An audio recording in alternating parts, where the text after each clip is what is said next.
여러분의 영혼과 가정에 하나님께서 주시는 은혜와 평강이 있기를 주의 이름으로 축복합니다. 우리 하나님은 사랑이십니다. 허공을 치는 사랑이 아니고 저와 여러분들을 향한 진실한 사랑이십니다. 그러나 안타까운 것은 이 하나님의 사랑에 대해서 우리가 충분히 이해하지 못하고 또 오해하고 있는 부분이 많다는 사실입니다. 내가 신부처럼 정결해야 비로소 하나님이 나를 사랑하실까? 내가 도덕적으로 착한 일을 많이 해야 하나님께서 그제야 나를 사랑하기 시작하실까? 내가 사회적으로 많은 업적을 남기면 그때 하나님이 나를 사랑하실까? 내가 무엇인가 놀랍도록 큰 일을 해야 비로소 하나님이 나를 사랑하실 것이라고 하는 오해 때문에 우리는 하나님의 사랑을 다 이해하지 못합니다. 제가 몹시도 사랑하는 한 사람이 우리 교회에 출석하고 있습니다.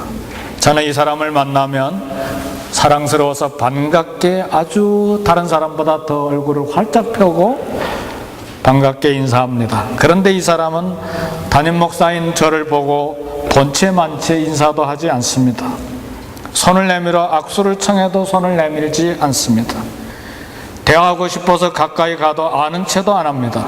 그러나 저는 그거 상관없이 이 사람의 태도와 상관없이 진실한 마음으로 사랑합니다.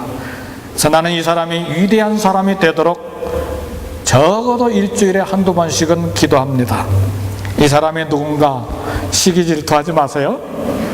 우리 남정찬 집사님의 첫째 아들 2살 된 강입니다. 하나님의 사랑은 우리가 무엇인가 선한 일을 많이 하고 덕을 세우고 놀라운 일을 해야 비로소 우리에게 주어지는 것이 아닙니다. 우리 교회 영화부에 강희, 준이, 주영이, 주선이, 준우가 있고 수민이가 있고 최강희도 있고 혜완이, 최강희하고 혜완이는 앞으로 이제 우리 주일학생이 될 거예요. 그 외에 스테파니, 크리스티나, 비토리아, 거의 11명이나 되는 영아 유치생들이 있습니다. 우리 이 영아들, 유치부 아이들, 우리 부모들이 사랑할 때 무조건적인 사랑을 쏟아붓습니다. 돈을 안 벌어와도 상관없어요. 거룩하지 못해도 상관이 없고 부모를 위해서 무슨 거대한 일을 안 해도 상관이 없고 10년 안 착해도 상관이 없어. 그냥 땡깡 나도 상관없어. 무조건적인 사랑을 받습니다. 우리 하나님의 사랑은 이보다 더 조건 없이 저와 여러분들에게 부어졌습니다. 그리고 지금도 계속 진행 중입니다. 우리가 이룬 업적과 아무 관계없이 은혜로 부어지는 것이 하나님의 사랑입니다. 근데 이걸 진정으로 가슴으로 심장으로 아는 사람이 많지 않다는 것이 우리의 안타까운 일이고 슬픈 일입니다. 성경은 말합니다. 사랑은 여기 있으니 우리가 하나님을 사랑한 것이 아니요 오직 하나님이 우리를 사랑하사. 이 말은 우리가 하나님을 먼저 사랑한 것이 아니라 그 말이에요. 하나님이 먼저 우리를 사랑하셨기 때문에 그 사랑을 깨닫고 이제 우리가 사랑에 대해서 반응한다는 말입니다. 성도 여러분, 이 하나님의 사랑은 내가 선과 악을 행하기도 전에, 이 하나님의 사랑은 내가 하나님의 이름을 부르기도 전에, 이 하나님의 사랑은 내가 예수님을 부르기도 전에, 회개하기도 전에, 내가 태어나기도 전에 나에게 주어진 것입니다. 우리가 오해한 것은 그래도 나는 저 인간보다 좀 나아. 왜냐하면 교회 열심히 다니거든, 성경도 읽거든, 그리고 봉사도 하고 있거든. 그래도 나는 악한 일 안 하려고 애써 노력하거든. 그러니까 하나님이 나를 더 사랑하실 거야.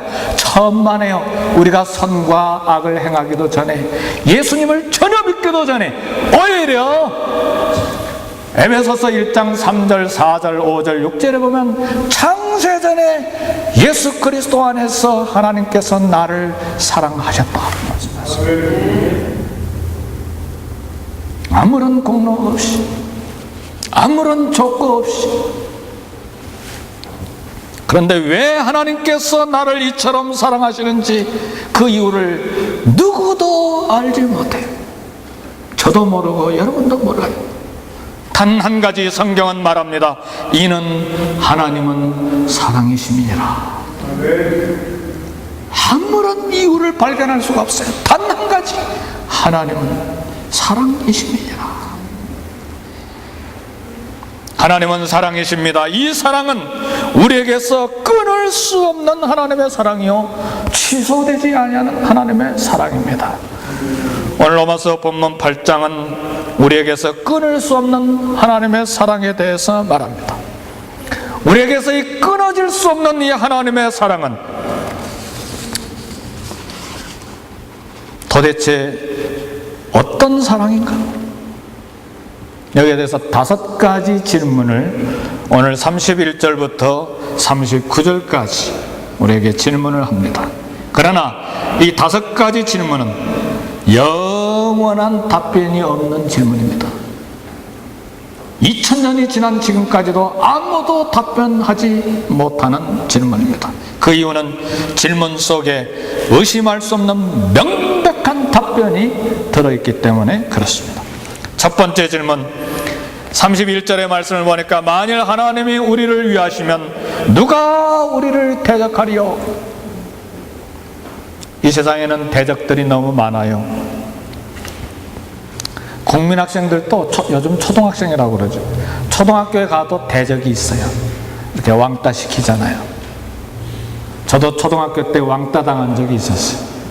내가 저 친구 꼭 이기는데 2-3명이 달라붙어가지고 나를 탁 엎어치워가지고 그 친구를 내 위에다 탁 얹어놨거든. 국민학교, 초등학교에도 대적이 있어요. 갓 태어나서 몇 달 안 된 아이들도 대적이 있어요. 그것뿐만 아니고 고통을 주는 세상, 죄, 죽음, 마귀 우리보다 훨씬 강합니다. 더더구나 돌발적인 사건, 재난을 만나면 온 세상이, 온 우주가 나를 대적하는 것처럼만 느껴집니다. 그것들이 거대한 파도로 나에게 밀려오는 것처럼 좌절을 가져다주는 대적들이 이 세상에 많이 존재합니다. 그러나 오늘 본문에 바울은 말하기를, 이 첫 번째 질문은 이거예요. 만일 하나님이 나를 위하시면 누가 우리를 대적하리요? 2000년이 지난 동안에도 지금도 답변이 없어요. 만일 하나님이 우리를 위하시면 대적할 자가 없다 하는 말. 하나님은 전 우주에서 가장 강하신 분이에요.